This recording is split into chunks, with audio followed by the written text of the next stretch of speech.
Hey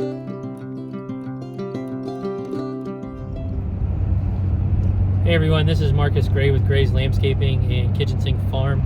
I'm headed out to Russell County today for a clean energy event hosted by Energy Right and other organizations in Southwest Virginia that are promoting renewables in Russell County and other southwestern counties, but going to Lebanon to the community center.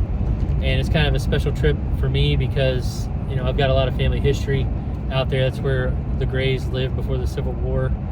Our fourth great grandparents, so you know, if you count my kids, you go back 8 generations. That's where my fourth great grandparents, so great James and Elizabeth Gray settled after they got married in Old Augusta County in 1787. They went down there. It was 1792 is when the deed was recorded for the transfer of the farm that they bought from Mr. Price that received it as a Revolutionary War land grant. Anyway, you know, the family farm, you know, supported our ancestors and then our cousins for 230 years. And, you know, we weren't directly tied to it. Like I said, it was distant cousins that lived there. And, you know, they owned a lot of land from basically town where we're going tonight, the meeting. Like my third great grandfather Nelson lived in a house up there on the way to the ball fields up on the way to Cleveland. But the Gray Farm Road is actually off of 71. So if you go toward Jesse's Mill from town, west of town, you can go up and there's a Gray Farm Road, and that's where the original Homeplace was. But they had land basically from town all the way through on Glade Holler past to the current farm, and then they owned land on Moccasin Ridge, Copper Mountain, Copper Creek area, that basically my ancestors set their kids up on over successive generations. Yeah, so anyway, the original home place, it's down to 140 acres. The cemetery is actually on the neighbor, Mr. Philip Bundy owns that. Like, we've talked to him. Like I said, everybody know about the farm. We visit the farm, go to the cemetery, and you know, for family history activities and things like that. And you know, it'd be nice to be able to preserve the cemetery, you know, delineate the extent of it, and put up a fence and everything. But now it's on the neighbor, so this is the sort of thing that agrivoltaics could help with. You know, when I talk to like I said, my distant cousin, I'd have to do the tree and the math to figure out how far Jim was. But you know, Jim, who inherited the farm, his dad had sold off parts of it, you know, to make a living, to you know, get by in life. And the cemetery just happened to be on that side. Well, anyway, the original 140 acre piece of it that it got down to, you know, I was talking to Jim about it. He actually was when he was diagnosed with leukemia, and Jim didn't have any kids. He was actually living east of Richmond full time, and rented the farm out to a local guy to run cows on and everything. That had been that way for decades. And you know, I talked to him about it, and he said, well, I'm going to give my first cousins first right of refusal. I'm going to give them the option, is what he said. I'm going to give them the option, but it's first right of refusal. And you know, his first cousins, but none of them were Gray in name anymore, which, you know, is or isn't important depending on your perspective. But you know, he's going to give them the option to purchase the place. And he told me that he'd have to have, you know, way land prices were at the time. This is in 2020. He ended up passing away in 21. He told me that, you know, land, you know, it's expensive. You know, it's like $3,000 an acre out there, and I didn't have the money. But you know, with solar grazing and agrivoltaics and building our new farm business and things, it's like, yeah, someday I'd like to be able to do that. But what happened was, you know, after the cousins got first right of refusal, which none of them wanted to purchase or were able to purchase, I don't know, but they didn't purchase the ground. They're mostly ladies. I think it might all been ladies that have been married off and, you know, living their own lives, middle-aged folks and older. But you know, it's hard to transition into a farm when you're also 70 years old. So, you know, a lot of people are strapped for cash. You don't know everybody's situation. But anyway, you know, Jim ended up, and he said, after, you know, if they don't want to buy it, then my plan is to sell it. So there's my opportunity to sell it to support his widow and her elderly years, which is what happened. It did sell in 2022. So there you go, 1792 to 2022. It was in the Gray family, and now it's not. A gentleman that runs cows out of Tazewell County, I think, is the one that bought it. I've never really talked to him yet, but they've been making some improvements, so basically upgrading so they could use the place.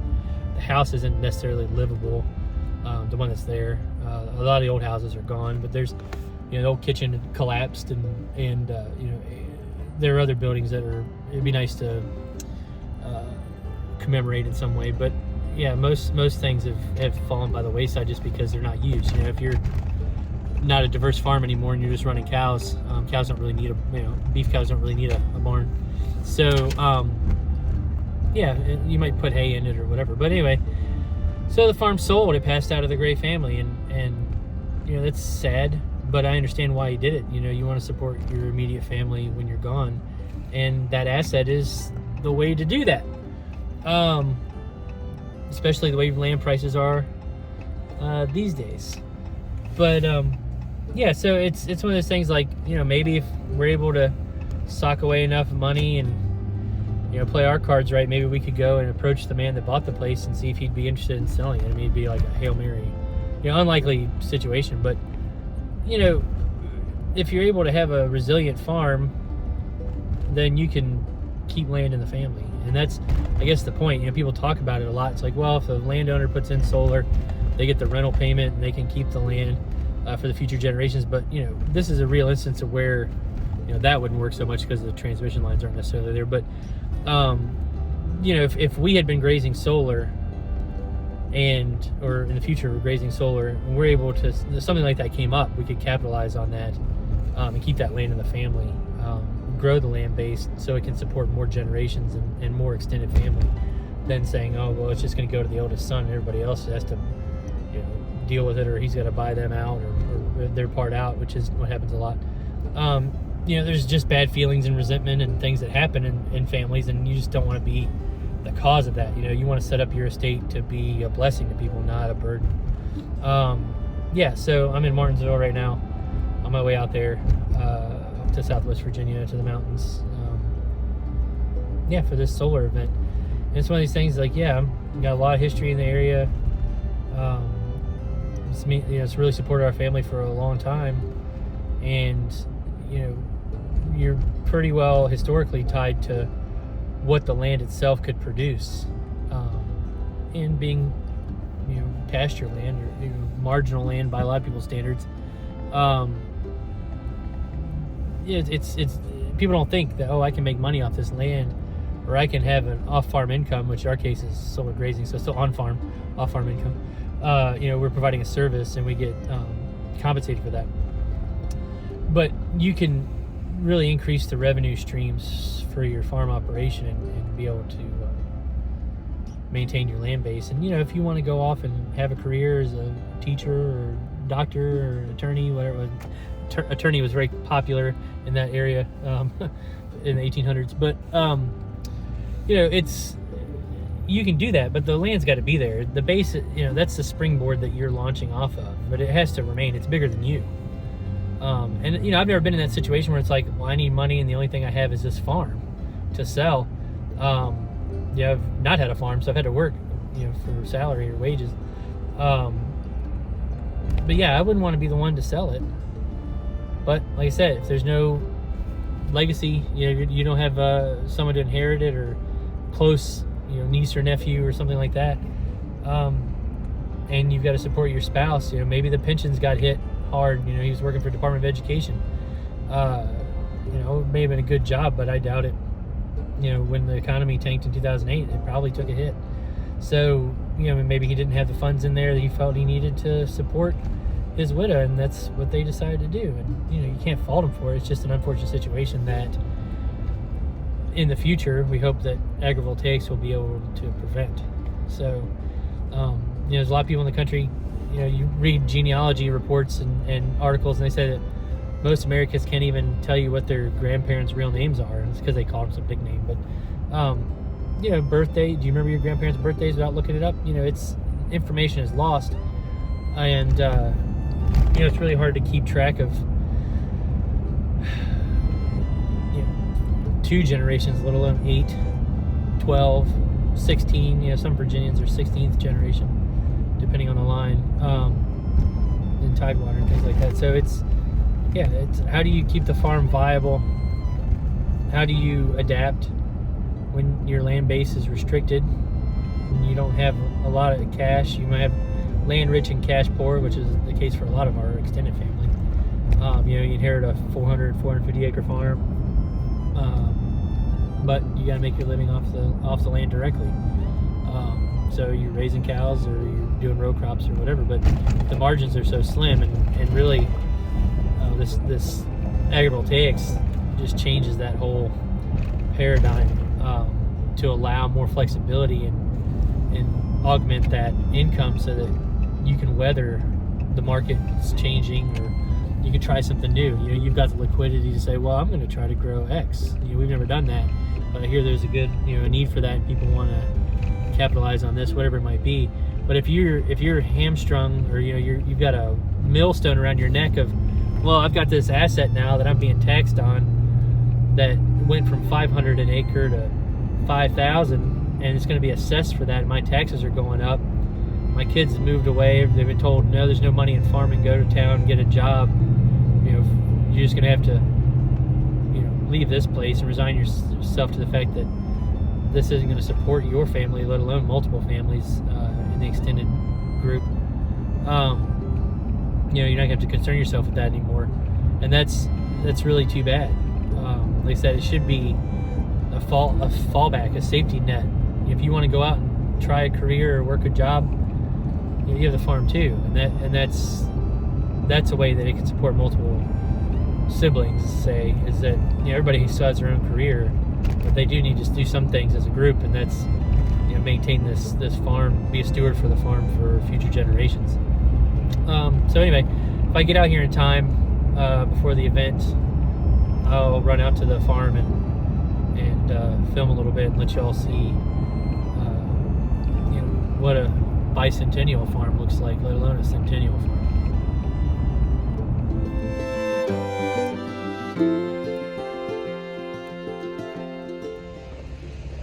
So I made it out to the Gray Homeplace just outside of Lebanon. Like I said, James Gray and Elizabeth Duran Gray settled this place about 1790. It's like 1792. And yeah, they eventually owned land all up and down Glade Holler here, basically from where 82 is in town down towards St. Paul, and several farms. And James actually died at the farm where St. Paul is now, but the town wasn't incorporated until 1910. He died in 1849, and so there's a Grays Hill subdivision there. But yeah, it's, you know, there's a lot of improvements, new fence, or at least improved fence, new gravel road. I know they've been doing some work around the barns and things, and putting new waterers, and you know, the cows are out here. Looks like maybe they hate it. So I mean, there's things going on. I'm not going to go out there just because I got to get to that meeting. But you know, I know people that Tim Boyd cut firewood out here for years. You know, squirrel hunt out here. And yeah, it's a pretty nice place. People you know, always talk really nice about it. Look at this tree here.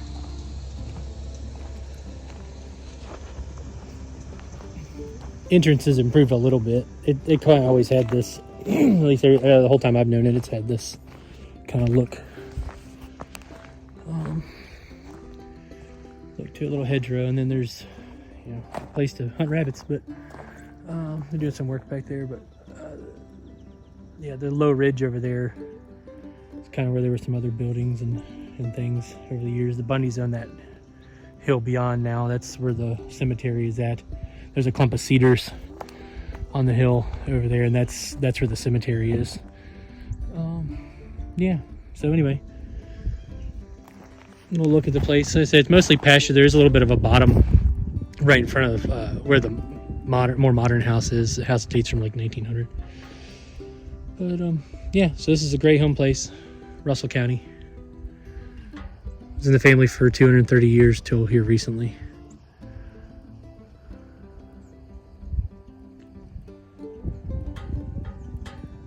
Sometime tonight, it'd be nice to get back.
It's flurry and snow.